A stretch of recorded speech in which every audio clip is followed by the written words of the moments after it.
మహాగణాధిపతయే నమః. ఓం గురుభ్యో నమః. ఓం శ్రీమాత్రే నమః. అరుణాం కరుణాతరంగితాక్షీం ధృతపాశాంకుశపుష్పబాణచాపాం అనిమాదివిరావృతాం మయూకైః అహమిత్యేవ విభావయే భవానీం. శ్రీమాత్రే నమః.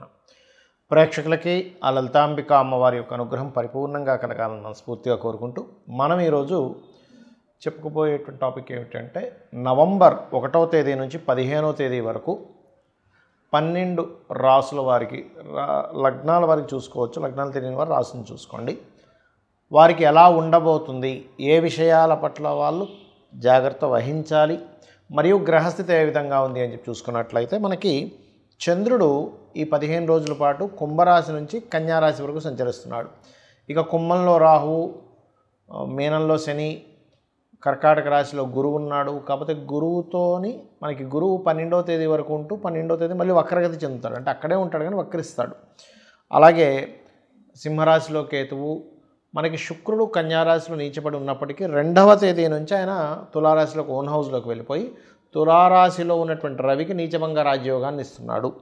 అదేవిధంగా 2 విరుద్ధ ఎనర్జీస్ ఉన్నటువంటి గ్రహాలైన కుజబుధులు కలిసి ఉన్నారు. ఈ యొక్క గ్రహస్థితిని అనుసరించి 12 రాసుల వారికి లేదా లగ్నాల వారికి ముందు లగ్నం ప్రధానంగా తీసుకొని దాని తర్వాత రాశి తీసుకొచ్చి తప్పేం లేదు.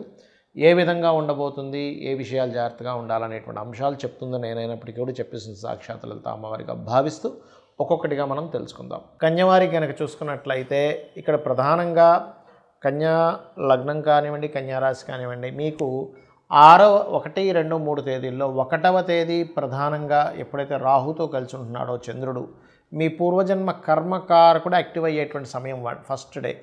కాబట్టి ఆ రోజు ఎట్టి పరిస్థితుల్లో ఎవరికైనా అప్పులు ఇవ్వడం, అప్పు తీసుకోవడం, కొంత మానసికంగా కొన్ని స్ట్రెస్ అవ్వడం వల్ల కొన్ని నిర్ణయాలు తీసుకుంటూ ఉంటాం, అగ్రెసివ్గా, ఎమోషనల్గా. అటువంటి నిర్ణయాలు ఏవి కూడా 1వ తేదీ తీసుకోకండి. ఇక 2, 3 తేదీలు వివాహ సంబంధించినటువంటి అంశాలలో, వివాహ నిర్ణయాలకు సంబంధించినటువంటి అంశాల్లో, పార్ట్నర్షిప్స్ రిలేటెడ్ సంబంధించిన అంశాల్లో జాగ్రత్తగా ఉండండి.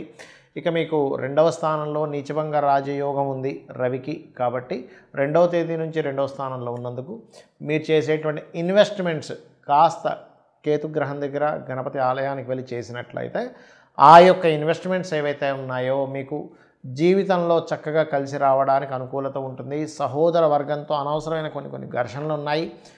ఒక్కోసారి సహోదర వర్గంతోనే అని కాదు, ఒక్కొక్కసారి మనం మాట్లాడినటువంటి టైం కూడా ఒక్కోసారి ఎలా ఉంటుందంటే మనం మంచికి చెప్పినా ఒక్కోసారి చెడుకు వెళ్తూ ఉంటుంది. కాబట్టి మీరు ఖచ్చితంగా మీరు ఈ కుజుడు బుధుడు 3వ స్థానంలో కలిసి ఉన్నందుకు కాస్త మీరు ఓం కర్పూర వీటికామోద సమాకర్ష దిగంతరాయే నమః అనే నామస్మరణ చేయండి. అన్ని విధాలా మీకు బాగుంటుంది. అలాగే ఇక్కడ గృహయోగం, ఏదైనా గృహం కొనుగోలు చేసుకోవాలనుకునేటువంటి వారు ముఖ్యంగా 10, 11 తేదీలు మీకు చాలా బాగుంటుంది.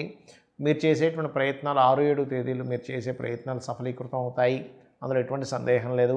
ఇక సంతానం సంబంధించిన విషయంలో కొద్దిగా స్ట్రెస్ ఉంటుంది, బట్ డోంట్ వరీ, ఏమి ఇబ్బంది ఏం లేదు. అలాగే అదేవిధంగా కొంత గవర్నమెంట్ రిలేటెడ్ ధనయోగము లేదా విదేశాలకు వెళ్ళి అక్కడ జాబులు చేద్దాం అనుకునేటువంటి వారికి, మరియు విదేశాల నుంచి రావాల్సిన ధన సంబంధించినటువంటి అంశంలోని చాలా పాజిటివ్గా ఉంది. కాకపోతే ఇక్కడ దశమాధిపతి, లగ్న దశమాధిపతి అయినటువంటి బుధుడు కుజుడితో కలిసి ఉన్నందుకు కాస్త ఈ ఉద్యోగ సంబంధించినటువంటి అంశాలలో కొంత ఘర్షణ వాతావరణం చూపిస్తుంది. కాబట్టి ఈ యొక్క విషయాల్లో కాస్త జాగ్రత్తగా ఉండాలి. ఇక మీరు నిత్యము చేయవలసినటువంటి దేవతా ఆరాధన ఏమిటి? ఈ యొక్క ముఖ్యంగా ఈ కార్తీక దామోదరుడు మన కార్తీక మాసంలో చేస్తుంటాం కాబట్టి విష్ణువుకు మరో రూపమైనటువంటి వెంకటేశ్వర స్వామి ఆలయాలకు వెళ్ళి అక్కడ మీరు కనుక దీపాలు వెలిగించినట్లయితే కార్తీక దీపము ఖచ్చితంగా మంచి ఫలితాలు మీరు చూస్తారు. ఈ యొక్క కార్తీక మాసంలో మీకున్న సమస్యని బట్టి ఎటువంటి పరిహారం చేసుకుంటే బాగుంటుంది?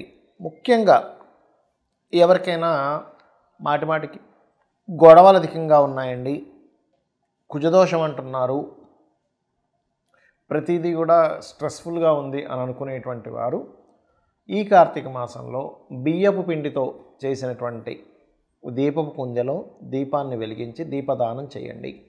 కార్తీక మాసంలో మీరు చేసేటువంటి దాన ఫలితం చాలా అధికంగా ఉంటుంది, గుర్తుపెట్టుకోండి. కార్తీక దామోదరుని పూజ చేయడము, కార్తీక మాసంలో స్నానాలు, నదీ స్నానాలు చేయడం అనే ఒక ఎత్తు అయితే, ఇక మరి కొంతమందికి మానసిక సమస్యలు ఉంటాయి.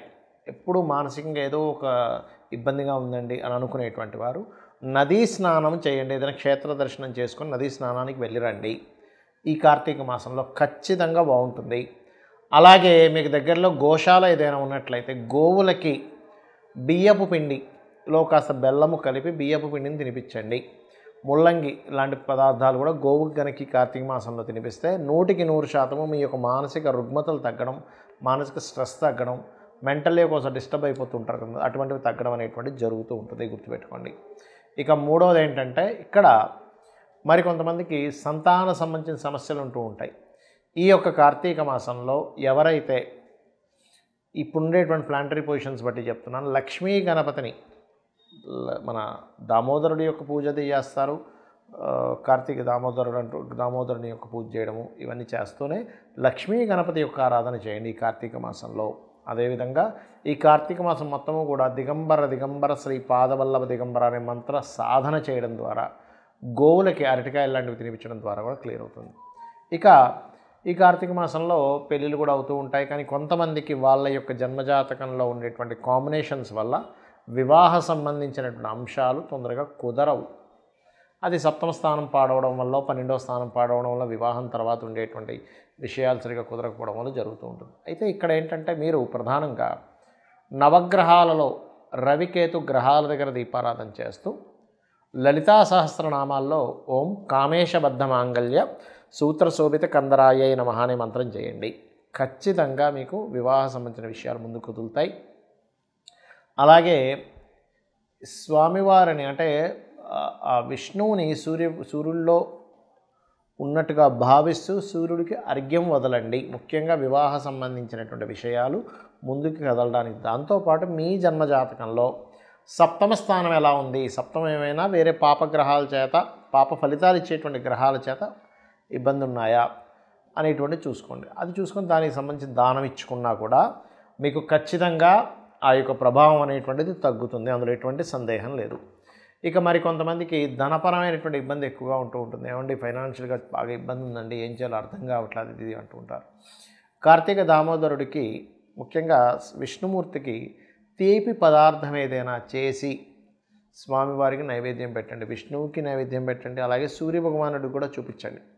ఈ రెండూ చేస్తున్నట్లయితే ఈ కార్తీక మాసంలో వీటితో పాటు మీరు లలితా సహస్రనామాలలో ఓం సంపత్కరీ సమారూఢ సింధుర వ్రజసేవితాయే నమః లేదా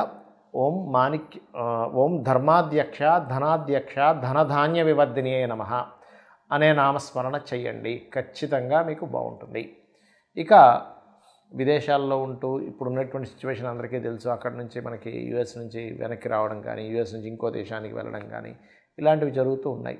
అంటే మరి కొంతమందికి మరి విదేశీ యోగమే ఉంటుంది, విదేశాలకు వెళ్తేనే వాళ్ళ లైఫ్ బాగుంటుందని ఉంటుంది. అప్పుడు ఏం చేయాలి, స్వదేశానికి వస్తే పెద్ద లైఫ్ ఉండదు. వాళ్ళు చదువుకున్న చదువు కానివ్వండి, వాళ్ళు చేసినటువంటి రీసెర్చ్ కానివ్వండి, వాళ్ళు పడ్డ కష్టం కానివ్వండి, విదేశాలకు వెళ్తేనే అది తీరుతుంది. అప్పుడు ఏమిటి, ఇంకో దేశానికైనా వెళ్తే బాగుంటుంది, ఇంకొక రకరకాల దేశాలు ఉంటాయి, యుఎస్ఏ ఉందా, అలాంటి వారు మరొక దేశానికి వెళ్ళి అక్కడ మీరు సక్సెస్ అవ్వాలి అంటే ఈ కార్తీక మాసంలో రుద్రము వినండి, రుద్రాభిషేకం చేయించుకోండి.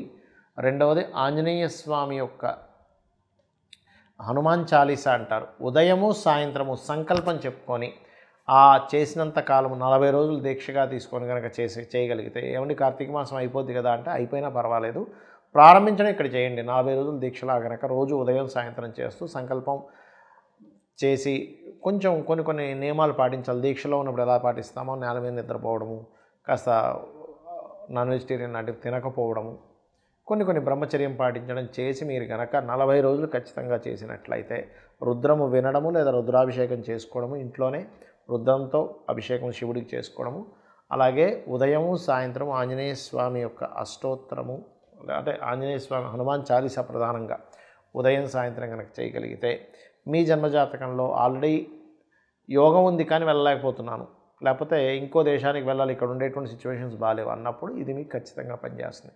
కానీ ముఖ్యంగా మీరు తెలుసుకోవాల్సింది అసలు మీ జాతకంలో యోగం ఉందో లేదో తెలుసుకోండి.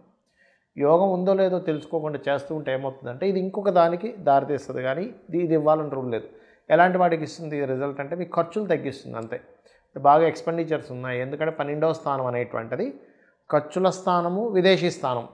సో విదేశీ యోగం మీకు లేదు కాబట్టి ఖర్చులు ఎక్కువ అవుతుంటే ఆ ఖర్చులు తగ్గించే దాని మీద ఎఫెక్ట్ పడుతుంది.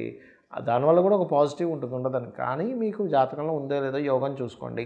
కొద్దిగా ఉందండి, కొన్ని ఆటంకాలు ఉన్నాయి, అప్పుడు పనిచేస్తుంది. అసలు యోగమే లేదు అన్నప్పుడు అది ఇవ్వదు రిజల్ట్. ఇది గుర్తుపెట్టుకోండి. అందుకే చాలామంది రెమెడీస్ చేస్తుంటే ఎందుకు ఫెయిల్యూర్ అవుతుంటాయంటే అక్కడ యోగం ఉండి ఆటంకాలు కలుగుతున్నప్పుడు మనం చేయాలి. కానీ యోగమే లేకుండా మనం చేయడం వల్ల ఇంకొక మంచి ఫలితం ఇస్తుంది, కానీ ఆ ఫలితం ఇవ్వాలని రూల్ లేదు. శ్రీమాత్రే నమః.